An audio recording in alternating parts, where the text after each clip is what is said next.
heute sehr aufgeregt bei dem Thema. Ja, es ist ja ein spannendes Thema, würde ich sagen. Ne? Wer bin ich? Und wer bin ich in einer Welt voller Gewalt? Ja, wir reden heute über die Täter-Opfer-Dynamik in uns, um uns herum. Und die ist so allgegenwärtig. Ja, ich weiß auch nicht. Ich weiß auch nicht. In mir ist eine Aufregung da, also bin ich gespannt, was heute passieren wird und welche Themen du alle ansprechen wirst.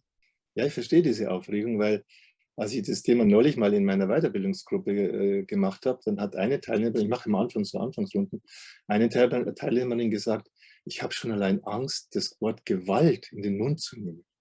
Ja? So quasi, als würde ich damit irgendwas provozieren, so magisches Denken. Wenn ich nicht über Gewalt spreche, dann erlebe ich vielleicht keine Gewalt und so. Also das ist ein Thema, das Angst macht, ganz klar. Gewalt macht Angst und von daher brauchen wir natürlich einen gewissen Mut, uns mit diesem Thema auseinanderzusetzen.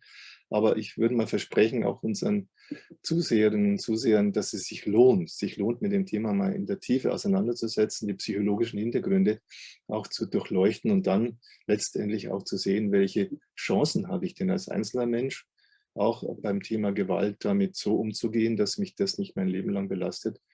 Und letztendlich stellt sich natürlich auch die Frage, wenn ich sage, also ja, bin ich in einer Welt voller Gewalt, können wir denn überhaupt etwas tun, damit diese Welt, in der wir leben, friedlicher wird, dass sie vielleicht irgendwann mal erkennt, Gewalt ist keine Lösung für ein Problem, sondern im Gegenteil, Gewalt schafft permanent neue Probleme. Ja? Weil das ist ja eine der Illusionen, die wir als Menschen haben, dass wir mit Gewalt Probleme lösen könnten. Und das ist einfach nicht wahr. Das ist ein großer, großer Fehler, den wir Menschen massenhaft machen, mit unserer Psyche machen. Und das muss unbedingt korrigiert werden. Und gleichzeitig suchen wir alle immer nach einem Ausweg aus dieser Gewalt. Ja, genau, genau. Ja, überall wird dann versucht, ne? Wir werden darauf zurück auch kommen, ja, auch in der Medizin, in der Politik, in der Wissenschaft, in der Religion. Alle suchen so nach dem Ausweg, um das Böse zu verbannen. Ja? Aber ich glaube, das verspreche ich jetzt mal denjenigen, die jetzt uns hier folgen. Es gibt hier einige überraschende Anmerkungen, so wie das Böse eigentlich entsteht. Also das vielleicht hat man so noch nie gehört vorher. Und von daher, na, vielleicht lassen wir sich jetzt erstmal drauf ein und lassen sich unsere Zuschauer und Zuschauerinnen jetzt mal drauf ein und können ja selber entscheiden, wenn es ihnen zu viel wird, dann können sie ja wieder abschalten und sich wieder ausklinken. Und soweit ich es sehe, wir werden ja mehrere Teile machen, ne? Das ganze Gespräch in mehrere Teile aufteilen, damit es nicht zu viel auf einmal wird, sodass man das auch häppchenweise konsumieren kann und häppchenweise vielleicht auch mitverfolgen, auch mit nachverfolgen kann. Ja, ich habe auch so viele Interviews letztens auch gehört und angeschaut und immer wieder kommt es dann auf die tieferen Themen. Also wo sind die Ursachen ob das jetzt finanziellen Sachen sind, Beziehungsthemen, Eltern-Kind, im Beruf, also das in der Politik, in der Gesellschaft, das ist so vielfältig. Immer wieder wird nach den Ursachen gefragt und dann kommt meistens, ja, da müssen Sie einen Psychologen fragen. Der ist da, du bist eine Psychologin, ich bin ein Psychologe. Von daher schauen wir mal, ob wir da jetzt eine gute Antwort geben können. Bevor wir noch tiefer einsteigen, du hast ja ein Buch geschrieben, Wer bin ich in einer traumatisierten Gesellschaft? Und du hattest letztens gesagt, eigentlich, wenn du das Buch jetzt nochmal schreiben würdest, würdest du den Titel ändern. Genau. Ja, weil der Begriff Trauma natürlich für viele Menschen nicht so greifbar ist. Er heißt eigentlich Wunde, Verletzung, ja. Und die Frage ist, woher kommen Verletzungen und Wunden? Ja, sie kommen im Grunde von Gewalt. Ja, deswegen würde ich heute den Buchtitel eher wählen, Wer bin ich in einer Welt voller Gewalt? Ja, weil Trauma ist die Folge von Gewalt. Und du sagst ja auch, es gibt verschiedene Ebenen von Gewalt. Also nicht nur eine Gewalt oder eine ungreifbare Gewalt, sondern wirklich verschiedene Ebenen. Welche wären die?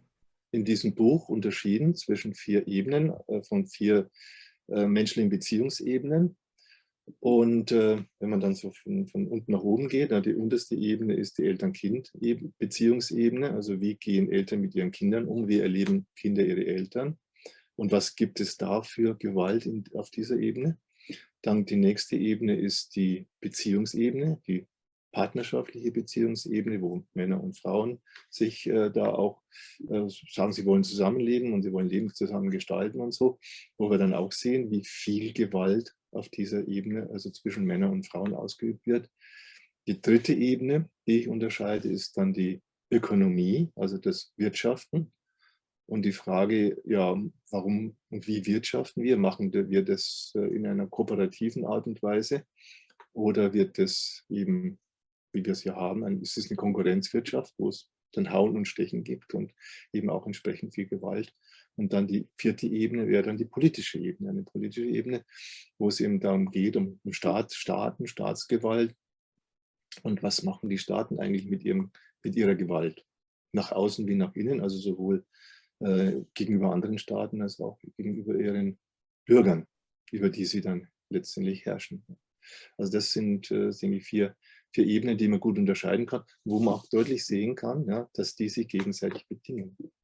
Weil nämlich, wenn du Kinder hast, die Gewalt erleben, ja, dann werden diese Kinder diese Gewalt in die Gesellschaft tragen. Die tragen das dann schon in den Kindergarten, die tragen das dann in die Schule. Ja, dieses Mobbing und Stalking in der Schule ist ja enorm, was da alles geschieht. Diese Kinder sind aufgrund der Gewalterfahrungen oft auch dann ja, ADHS, hyperaktiv. Die werden kriminell auch, die klauen und stehlen. Die nehmen am Schluss Drogen. Ja, die sind letztendlich dann wieder Beziehungspartner oder suchen sie Beziehungspartner, in denen sie dann auch diese Gewalt weiter, sage ich mal, ausagieren, ausleben, ja. Und wo sie vielleicht dann auch in der Beziehungsebene jetzt von einem Partner, einem anderen Menschen, das erwarten an Aufmerksamkeit, an Zuwendung oder Liebe, was sie eben von ihren Eltern nicht bekommen haben, was natürlich völlig unmöglich ist, dass dir jetzt ein Partner die Liebe geben kann, die du von deiner Mama und Papa nicht bekommen hast. Ne? Und diese Menschen, die also auch in der Kindheit früh, oft schon sehr, sehr früh traumatisiert worden sind, also früh traumatisiert heißt, muss man glaube ich auch mal ganz deutlich sagen, früh traumatisiert heißt, du hast schon im Bauch deiner Mama schon massive Gewalterfahrungen erleben kannst. Also es ist eigentlich, für mich war das früher nie vorstellbar, wie viele Menschen, die zu mir in die Praxis kommen, die ich in den Gruppen national und international erlebe, Überlebende von Abtreibungsversuchen sind. Also wie häufig das auch von Müttern versucht wird, eine Schwangerschaft abzubrechen und dann ja, oft gelingt es, aber oft gelingt es auch nicht. Ja. Zum Beispiel wie in meinem Fall, wo dann wohl ein mit entstandener Zwilling dann getötet wurde, neben mir, was unheimlichen Einfluss hatte auf mich, auch in meiner psychischen Entwicklung.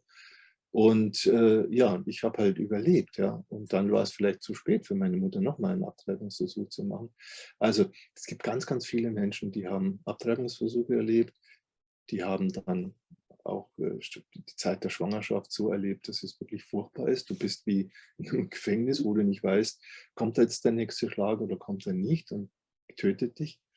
Dann hat man oft auch die Geburtsprozesse, die entsprechend schwierig sind, ja, die dann gewaltvoll sind, ja, wo dann das Kind mit Gewalt aus dem Bauch herausgedrückt wird, wie ich jetzt in meinem Fall ja auch.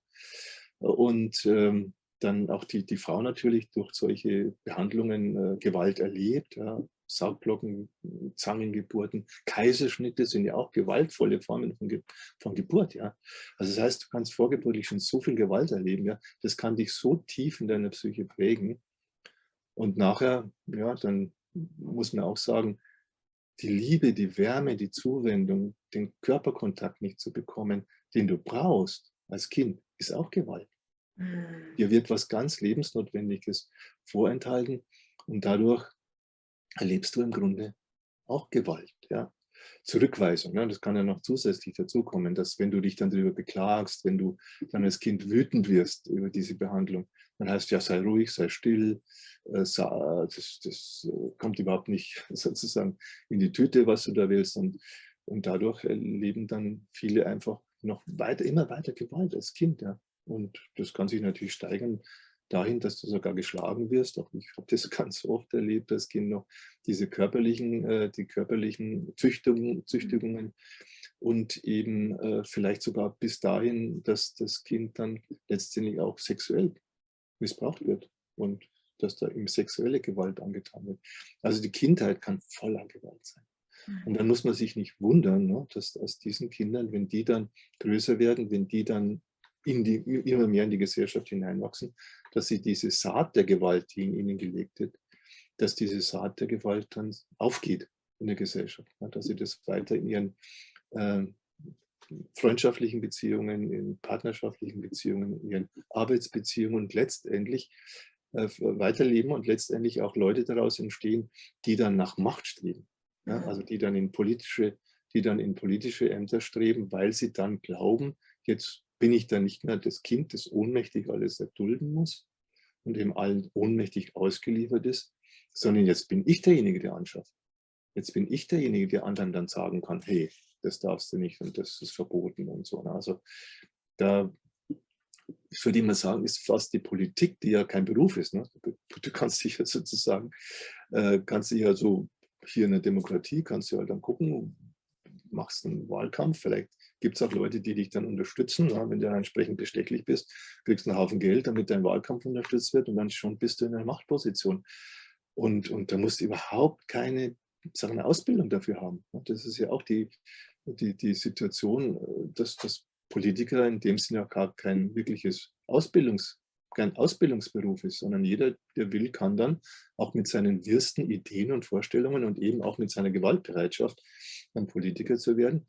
Oder es gibt ja auch Staaten, wo dann einfach zum Beispiel das Militär dann plötzlich die Macht übernimmt oder irgendjemand an die Machtposition hieft, der kann ein absoluter Dummkopf sein und absolut gefährlich in seinen ganzen Haltungen, die er hat.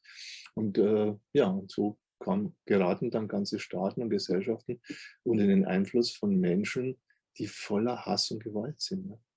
Und dann ist immer die Frage, wie kriegt man so einen Diktator wieder los? Ja? Wenn der sich mal an die Hebel der Macht gesetzt hat, wenn der mal jetzt so das Militär unter sich bekommt und die Polizeigewalt und auch die Richter dann so einsetzen kann, wie es ihm dann gerade passt, ja, dann leidet eine ganze Bevölkerung, leiden letztendlich auch dann diejenigen, die er dann nach außen mit Krieg überzieht. Da meistens sind ja Diktatoren welche, die sind nicht nur dann sich darauf beschränken, das eigene Volk zu knebeln, zu unterdrücken, sondern die eben auch dann andere Völker wieder versuchen zu erobern, zu kolonisieren, sich das alles an sich zu reißen. Also das sieht man, wie die 4 Ebenen miteinander zusammenhängen. Ne?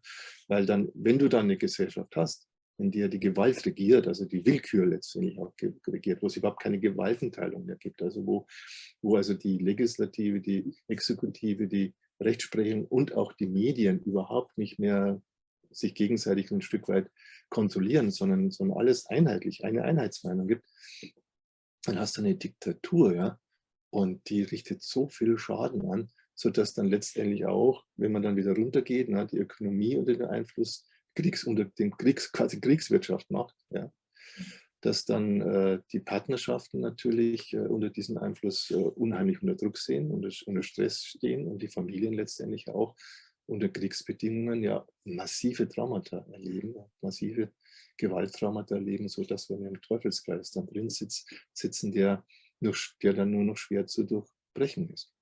Also die 4 Ebenen, ne, die Eltern-Kind-Ebene, die Geschlechterebene, die ökonomische Ebene und die politische, die hängen einfach zusammen. Und man muss es immer so als Wechselspiel dann auch sehen, um zu verstehen, was da gerade los ist. Und natürlich auch die Frage, gibt es da überhaupt einen Ausstieg noch, wenn man mal so im Teufelskreis drin ist von Gewalt, in diesen Gewaltspiralen, die ja die Tendenz haben, sich immer mehr auszuweiten, zu radikalisieren, gibt es da eigentlich einen Ausweg daraus? Und das ist das, was ich zumindest auf der individuellen Ebene, in der Arbeit mit einzelnen Menschen oder mit Paaren, diesen Ausweg anbieten kann, ja, also mit meiner Methode mit der Theorie der IOPT und der Methode der Selbstbegegnung kann man diesen Ausweg anbieten für den Einzelnen, für Familien, für kleinere Gemeinschaften. letztendlich vielleicht auch für Institutionen, die sich darauf einlassen. Aber ob das insgesamt für eine gesamte Gesellschaft dann Wirksamkeit hat, hängt dann letztendlich davon ab, wie viele einzelne Menschen da aussteigen, wie viele Menschen sich bewusst werden und wie viele Menschen eben genau das erkennen und sagen, nein, Gewalt ist für nichts eine Lösung, sondern Gewalt ist das Problem und schafft immer noch nur neue Probleme und das will ich nicht. Also die Frage, was will ich und wer bin ich in einer traumatisierten Gesellschaft, heißt dann letztendlich auch, ich will aus dieser Gewaltspirale aussteigen, ich will ein gutes Leben haben. Und das ist auch die gute Nachricht, weil es heißt ja sonst immer, ich bin total machtlos gegen all diesen politischen oder gesellschaftlichen oder konzerngetriebenen Entscheidungen. Ich kann ja eigentlich gar nichts machen. Und dann hast du ein Tool an der Hand, doch, doch, du kannst was machen. Schau erst mal bei dir. Diejenigen, die jetzt das machen, wo du sagst, Entscheidungen treffen, Gewaltentscheidungen treffen, die also auch Aufträge geben, ne, also so ein Politiker, der geht ja nicht selbst mit der Pistole hin und erschießt jemanden, sondern der gibt ja den Auftrag, ja, der gibt ein Dekret heraus, wo dann seine Truppen die Polizei ausrückt und Leute dann eventuell sogar tötet. Ja. Also das sind ja dann immer Menschen, die solche Entscheidungen treffen, die auch mit ihren Worten dann so viel Hass und Gewalt in die Gesellschaft bringen, ja, die können sich auch anders entscheiden. Also es ist immer, das, glaube ich, muss man sich ganz klar sein. Ich bin ein Mensch und als Mensch bin ich ein Subjekt und als Mensch habe ich auch einen freien Willen. Und als Mensch kann ich so oder so entscheiden. Ich kann etwas Konstruktives entscheiden. Ich kann sagen, ich mache etwas, was auf Liebe, Fürsorge, was auf gegenseitigen Respekt beruht, ja, wo ich auch will, dass es dem anderen gut geht. Oder ich kann die Entscheidung treffen, wo ich sage, ja, und so nieder mit den Feinden und letztendlich alles ausradieren, was meiner Meinung und meinen Interessen entgegensteht, alle Menschen unter Stress setzen und so. Also das ist immer eine Entscheidung. Das ist eine Entscheidung jeden Tag. Jeden Tag können auch diejenigen, die jetzt so Gewaltentscheidungen treffen, könnten auch sagen, ich steige da aus, ich mache das nicht mehr. Weil das Wichtige ist ja auch dabei zu erkennen, sobald ich eingestiegen bin in das Gewalttätertum, also wenn ich selbst jemand bin, der Gewalt direkt oder indirekt Gewalt über andere Menschen ausübt, dann bin ich Täter an mir selbst. Also dann vergewaltige ich mich letztendlich auch selbst. Also die Vergewaltigung eines anderen Menschen ist zugleich, psychisch gesehen, eine Selbstvergewaltigung. Also das muss man sich immer klar machen. Ja. Und auch für diejenigen, die da so Mitläufer sind und sich da sozusagen mitmachen in diesen ganzen Gewaltszenarien, die sich kaufen lassen, die sich erpressen lassen und so, es ist meistens ein Pakt mit dem Teufel. Ja? Solange du mitspielst, wirst du hofiert, wirst du mit Geld vielleicht sogar zugeschüttet, bekommst du Privilegien. Aber in dem Moment, wo du gegen dieses Spiel dann bist, wo du dann nicht mehr mitspielst, du sagst, nee, das geht mir jetzt zu weit, da ist eine rote Linie, das mache ich jetzt nicht mehr mit. Ja. Da heißt, na gut, dann können wir auf dich verzichten, dann lassen wir dich über die Klinge springen eventuell, ja, wenn du unser Spiel nicht mehr mitspielst. Ja. Also wenn man so in so einer Täterklicke drinsteckt oder wenn man sich mit Gewalttätern solidarisiert und mitmacht, das kann für eine gewisse Zeit, kann das gewisse Vorteile haben. Aber letztendlich, sobald du dann auch nicht mehr bereit bist, damit zu spielen, kannst dir das Leben kosten. Ne? Und kannst eine ganz große Fallhöhe. Ne? Vorher warst du voll angesehen, zack, plötzlich bist du ein Nobody und zählst überhaupt nicht mehr. Ja? Wirst diffamiert, sozial geächtet, wirst ausgegrenzt und letztendlich auch ja, massiv traumatisiert. Also das sollte sich wirklich jeder überlegen. Ja? Mache ich eine Gewalttäterkarriere? Will ich das? Und will ich auch bei der Gewalttäterkarriere von anderen mithelfen? Will ich die unterstützen dabei? Ja? Also du zahlst einen Preis dafür. Auf alle Fälle einen erstmal psychischen Preis, weil du musst permanent dein schlechtes Gewissen, das du hast, musst du unterdrücken. Musst Angst haben, dass man dir auf die Schliche kommt, dass andere dann dahinter kommen und sagen, was macht der für krumme Dinge? Ja, der ist ja bestechlich, der ist korrupt, der hat einen Mord in Auftrag gegeben, was auch immer. Und dann musst du so permanent Angst haben, dass du aufgedeckt wirst, ja, dass man dich entdeckt. Und dann musst du immer mehr tun, um jede Kritik oder jede mögliche Kritik im Keim zu ersticken, jeden möglichen Kritiker mundtot zu machen, auch den wieder dann an den Pranger zu stellen. Also das ist kein schönes Leben. Also das würde ich keinem empfehlen, ja, so in dieser Welt der Gewalttäter da mitzuspielen. Was ist, wenn das Geld so lockt? Ja, da ist nicht nur Macht, da ist ja auch Geld mit verbunden, Reichtum, ja. Ja, wir haben ja so eine Welt, wo das Geld, was heißt, Geld regiert die Welt, ja. Mit Geld kannst du dir alles kaufen, denkt man, ne? Aber das ist ja auch so eine sehr einseitige Sichtweise von Geld. Geld ist ein Gewaltmittel. Geld schließt dich aus von dem Zugang zu den Dingen, die deine Bedürfnisse befriedigen. Also, dass du eine Wohnung hast, dass du dir Lebensmittel kaufen kannst, dass du dir etwas kaufen kannst, um dich fortzubewegen.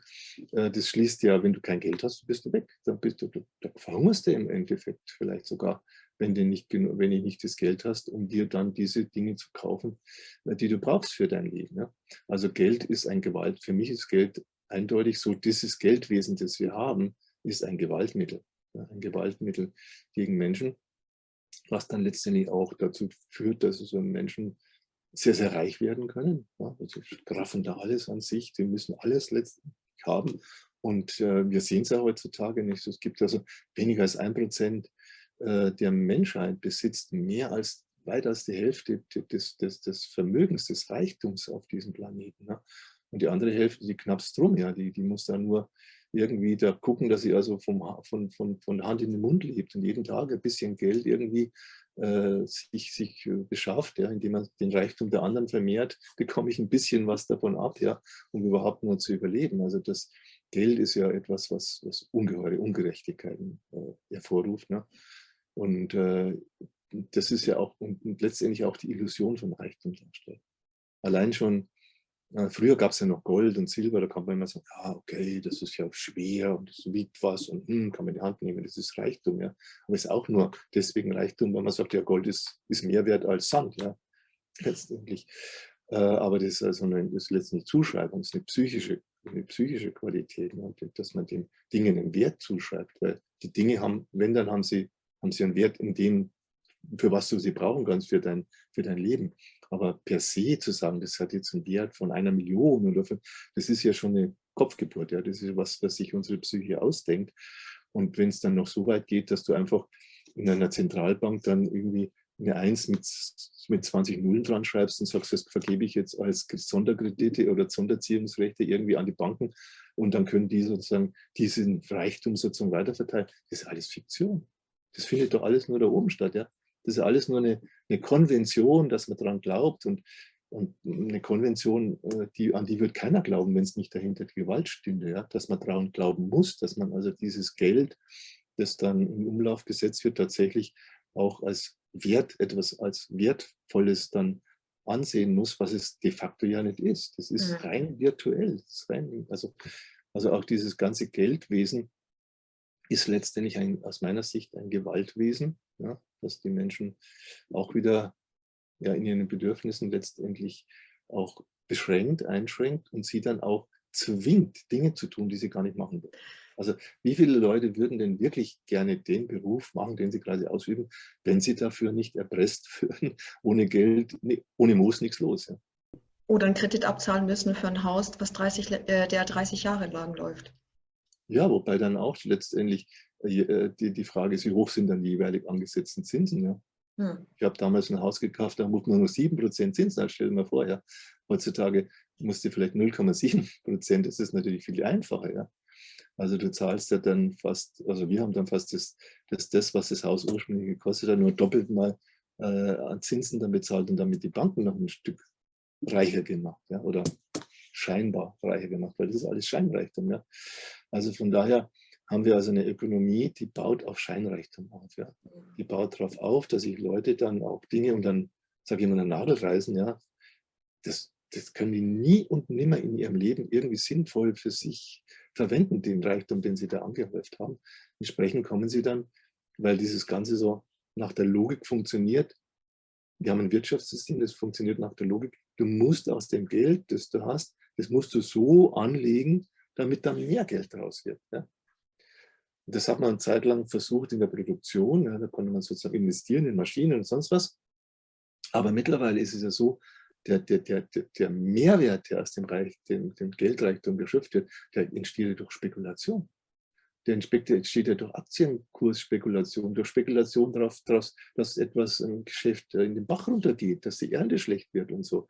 Also das ist ja mittlerweile, wo man sagen kann, ist ein Casino, an dem einige Leute da zocken wie verrückt, ja, und damit eine Blase geschaffen haben, eine Geldblase geschaffen haben, die natürlich immer wieder platzen muss, ja, wo es immer wieder dann auch zu den entsprechenden Zusammenbrüchen dieses Finanzsystems kommt. Also dieses Finanzsystem ist ja maximal 10 Jahre lang irgendwie stabil zu halten. Dann hat sich wieder zu einer riesigen Blase aufgepumpt, die dann irgendwo wieder an irgendeiner Stelle zerplatzt und dann haben wir einen sogenannten Wirtschaftscrash. Ja. Was mich wundert ist, früher gab es ja die Bewegung gegen Krieg, ja, oder gegen Atomwaffen. Jetzt ist gerade das Thema Umwelt sehr, sehr stark. Was verbirgt sich eigentlich psychologisch gesehen hinter diesem Thema? Also auf alle Fälle ist es auch wieder ein Angstthema. Also uns Menschen wird Angst gemacht. Teilweise wird uns Angst gemacht, dass wir erfrieren. Es kommt dann der Kältetod. Ja, das war so in den 70er, 80er Jahren noch so ein Thema. Und jetzt plötzlich ist der Wärmetod. Ja, wir überhitzt alles und die Polarkappen schmelzen und alles, der Meeresspiegel wird steigen und wir werden alle untergehen und so. Jetzt wird dieses Szenario gemacht. Ja. Also es wird auch wieder mit Angst gearbeitet. Es wird nicht gesagt, okay, wenn wir jetzt irgendein Problem haben und dadurch unsere Welt, in der wir leben, so stark belasten mit dem, was wir tun, was können wir an den einzelnen Stellen tun, ja? Was ja sinnvoll ist, ja? Sondern so ganz global und generell und jetzt, wir müssen uns alle einschränken und dann wird alles auf dieses CO2 noch projiziert. Das wäre sozusagen das größte Problem, ja. Und damit werden den Menschen auch wieder so wird sowas vorgegeben, wie so, das ist jetzt der Feind, gegen den müssen wir CO2, das ist der Feind, gegen den müssen wir ankämpfen. Ja? Und dann wird in der Art und Weise, wie dagegen angekämpft wird dann weiterum die Umwelt zerstört. Ja? Also wenn man jetzt zum Beispiel sieht, wie dann die Autos, die dann jetzt die Verbrennungsmotoren, die also abgeschafft werden, dann durch Elektromotoren ersetzt werden sollen, ja, und dabei alle Menge Gifte bei der Produktion von Batterien dann in die Landschaft letztendlich gesetzt werden und die Menschen sich dadurch in Gefahr sind, sich durch dieses ganze Blei, Cadmium, was auch immer da drin steckt, dann zu vergiften. Ja. Oder auch der Abbau von den Produkten, Bodenschätzen, die man da braucht, um diese ganzen Batterien herzustellen, ja, auf quasi Kinderarbeit bedeutet und Ausbeutung von Menschen in ganz armen Ländern. Überhaupt, wenn man sagt, jede Politik, die mit Angstszenarien arbeitet, ja, ob das jetzt der Feind, der Feind im Außen ist, die Deutschen, wie man sagt, ja, der Franzose ist ein Hauptfeind oder der Russe ist ein Hauptfeind oder früher noch, ja, die Preußen und die Bayern, ja, dass es sich auch da immer Feindbilder, man muss immer Feindbilder schaffen, ja. Später hat man jetzt dann gesagt, ja, der Terrorist ist der Feind, ja. Ja, Terrorismus ist der Feind. Und jetzt ist das Klima der Feind. Und jetzt, aktuell, ja, haben wir auch der Virus. Jetzt ist plötzlich ein Virus der allergrößte Feind der Menschen. Und jetzt führt man dann plötzlich einen Krieg gegen einen Virus. Das muss man vorstellen. Ja? Krieg gegen einen Coronavirus zu führen. Wie absurd das ist. Ich glaube, das wird jetzt ohnehin vielleicht zum Treppenwitz des 21. Jahrhunderts, dass die Menschen mal versucht haben, für eine gewisse Zeit einem Virus den Krieg zu erklären. Also was sowas von absurd ist, ja. Und weil wenn du einem Virus den Krieg erklärst, wem erklärst du dir dann den Krieg? Den Menschen, an denen dieser Virus dran ist oder die du dann sagst, ja, das sind jetzt Virenschleudern. Ja. Und dann musst du extreme Gewalt gegen diese Menschen ausüben, die du da sagst, ja, das sind potenzielle Virenträger, ja, dann werden die eingesperrt, in Quarantäne gesteckt, dann werden denen die Masken aufs Gesicht gesetzt, also die nicht mehr keine Luft mehr kriegen. Du schränkst sie ein darin, dass sie dürfen mehr singen, lang tanzen. Alles ist dann plötzlich gefährlich und verboten. Und du darfst den Beruf nicht mehr ausüben, in Kontakt kommen mit anderen Menschen. Du wirst gezwungen, sozusagen, dich zu isolieren. Ja. Und wenn du dann in Quarantäne bist, dann gibt es keinen, der der dir das Essen da vor die Tür schiebt, wirst ja verhungern. Also es wird extrem eingeschränkt, wird dann das Leben der Menschen, es werden ihre Bedürfnisse eingeschränkt. Im Krieg, ja, also plötzlich befindet man sich in den Gesellschaften und global im Krieg gegen einen Virus. Und das ist sowas von absurd und stellt natürlich die Frage, wer hat jetzt da wieder Interesse daran? Wer will jetzt das wieder sozusagen politisch ausnutzen zu seinen Gunsten, dass die Menschen jetzt so alle, ja, dann so überwacht und kontrolliert werden und wehe dem, du hältst dich nicht dran, dann wirst du bestraft, dann kommt die Polizei. In Australien patrouilliert das Militär auf den Straßen, ja. Und ja, das ist extreme Gewalt, was wir gerade im Moment auch erleben. Und nicht umsonst hat Macron hat ja gesagt, wir sind im Krieg gegen den Virus, ja. Das ist halt so eine Kriegserklärung gegen uns Menschen, ja, gegen unsere Bedürfnisse, unsere grundlegenden Bedürfnisse.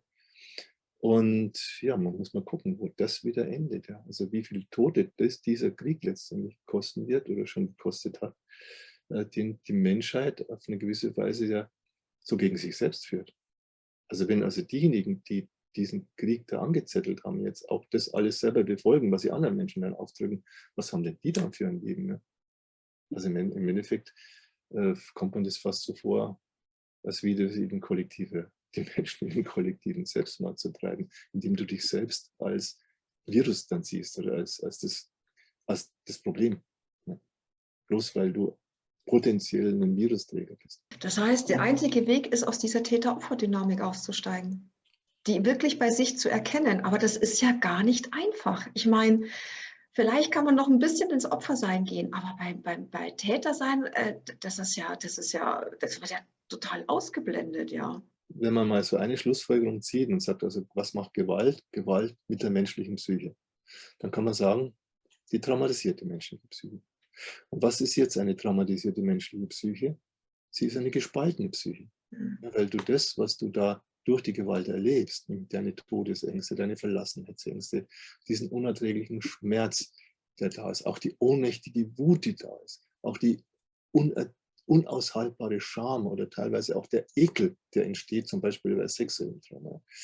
Also das alles musst du alles abspalten. Ja? Das musst du alles in dir abspalten. Und das musst du irgendwie schaffen, aus deinem Bewusstsein fernzuhalten. Und dafür haben wir dann die Überlebensstrategien. Ja? Das heißt also, jeder Mensch, der Gewalt erlebt, wird traumatisiert. Und Traumatisierung bedeutet Spaltung, Aufspaltung in 3 verschiedene Strukturen. Die gute Botschaft dabei ist, wir haben immer noch gesunde psychische Anteile. Also unsere gesunde Psyche ist in dem Fall, in dem Sinne unkaputtbar. Du kannst sie nicht völlig zerstören. Sie wird immer da sein. Aber du hast ja dann zu kämpfen mit diesen abgespaltenen Traumagefühlen und kämpfst letztendlich mit deinen Trauma-Überlebensstrategien gegen dich selbst. Also das Gewaltopfer, das Opfer erstmal von der Gewalt eines anderen Menschen geworden ist, wird sozusagen zum Gewalttäter sich selbst gegenüber. Und diese verschiedenen Strategien, Überlebensstrategien, die nenne ich dann die Opferhaltungen. Also im Unterschied zum realen Opfersein, dem faktischen, du bist Opfer von Gewalt geworden, entwickelst du dann Opferhaltungen, in denen du quasi dann zum Täter gegen dich selbst wirst, indem du dann verleugnest, dass du Gewalt erlebt hast, indem du so tust, als wäre das alles gar nicht so schlimm gewesen, indem du so meinst, naja, man muss ja nur stark genug sein, dann kann man alles aushalten, oder indem du sagst, ja, ich habe es ja verdient, ich habe es ja zu Recht, ich war ja zu bedürftig als Kind, oder ich wollte zu viel, ja. Und letztendlich, dass du sogar noch sowas wie so eine Daseinsscham empfindest. Ja. Alleine, dass es mich gibt, bin ich ja schon eine Belastung für andere Menschen, für meine Mama, für den Papa, für die Umwelt bin ich eine Belastung. Allein, dass ich existiere, dass ich Bedürfnisse habe. Also geschieht mir schon recht, ja, wenn ich dann eingeschränkt werde, wenn ich dann meine Bedürfnisse nicht äußern darf, wenn ich dann nicht sagen darf, was ich brauche und was ich will. Ja. Also so wird man schon ganz schön radikal zum was würde ich sagen, Feind seiner selbst und übt Gewalt an sich selbst aus. Und dann kann man noch feststellen, dass diejenigen, die Gewaltopfer sind, ihre Täter in Schutz nehmen. Also ganz deutlich in der Kindheit, wo die Eltern, gegen die Eltern darf man ja nichts sagen, Die sind ja sakrosankt. Und du willst ja auch gegen deine Eltern erstmal nichts sagen, weil du brauchst sie ja, du bist auf sie angewiesen. Ja. Das heißt also, dass du letztendlich die Täter in Schutz nimmst, dass du sie verteidigst, dass du eben, wenn jetzt andere kommen und sagen, guck mal, was deine Eltern da mit dir machen. Nö, nö, meine Eltern haben mir ja das Leben geschenkt und ich brauche es sozusagen, ich liebe sie ja. Ne? Also dann hast du auch so ein völlig gespaltenes Verhältnis zu deinen Eltern. Auf der einen Seite machen sie dir wahnsinnig Angst, der Todesängste. Und auf der anderen Seite aber denkst du, die armen Eltern. Und ich muss sie jetzt retten. Und ich muss irgendwas dafür tun, damit es denen gut geht. Ja. Und siehst gar nicht, was sie dir angetan haben. Also es wird sowas von verwirrt. Gewalt, kann man sagen, die der Mensch erlebt, die stürzt ihn in eine totale Verwirrung. Ja. Da stimmt hinten und vorne stimmt nichts mehr. Ja. Also solange du in deinen Überlebensstrategien bist, kannst du sagen, da bist du nur noch durcheinander, verwirrt und nicht mehr klar. Also das ist etwas, was da passiert und was dann letztendlich auch weiter mitgeschleppt wird. Ja. Du schleppst es dann in deine partnerschaftlichen Beziehungen, du schleppst es in die Arbeitsbeziehung und du schleppst es quasi auch hinein in den politischen Bereich, wo dann auch Täter, die offensichtliche Gewalttäter sind, in Schutz genommen werden, die sogar gewählt werden dafür, je mehr sie Gewalt ausüben und ankündigen, umso mehr Chancen haben die dann vielleicht sogar bei einer Wahl, dass man sie dann wählt. Also das ist schon sehr crazy, was da passiert innerpsychisch, sobald du einmal unter den Einfluss von Gewalt gerätst.